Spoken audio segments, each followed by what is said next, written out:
This year has been one of the best years of my life. You don't need to rewind. You heard me right. Has this year been without challenges? Of course not. Let me tell you why this year has been the best year of my life, and why from now on, no matter what comes my way, I will make every year the best year of my life. None of us were expecting this year to be quite this full of surprises. We didn't expect that in a matter of weeks, borders would be closed and we'd taken to Zoom, a company who up until 2020 had a very little impact on the world, to talk to our friends and our families. I don't want to talk about the virus or about the array of political and other incredible and tragic events that took place. At the beginning of the year, we heard from our pastors, this is the year of overcoming. I had so much faith that this would be the year of overcoming. The more I prayed it, the more I believed it. In March, when we all started using the phrase social distancing, my relationships got deeper. I started seeing my friends online more often than I'd seen them in real life. We'd spent countless nights together playing games online, we talked on the phone, we video called. I grew to really love my apartment. Before this year, I just always wanted to move out, and we still want to move out, but now we love the place that we're in right now too. I started growing and buying plants, and I fell in love with them. I've become more loving and careful since buying plants. I started painting again. I had so many art supplies, but I never really painted. I never had much faith in my art and in my skill. I didn't even dare call it art to begin with because I felt that I wasn't good enough. I was gifted an easel to paint with last Christmas, and it was one of the best gifts I ever got. I painted my first abstract painting on the easel in April, and I ordered more paint, and I dared to be wild. I dared to call myself an artist. I knew God had made me creative, and for so long I didn't want to call myself a real artist because I didn't make money with it, and I felt I wasn't much good compared to real artists. God made us all artists.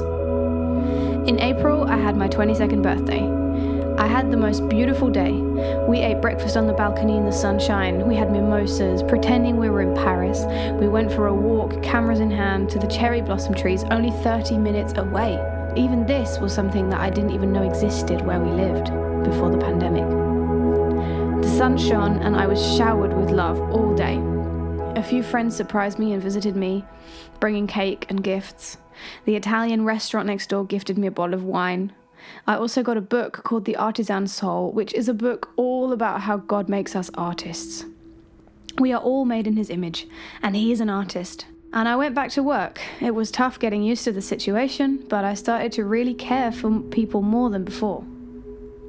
God made me more and more bold. He gave me a heart for the people. He gave me patience to listen to their stories. He gave me courage to ask people to pray for them, even if the situation wasn't exactly my preference.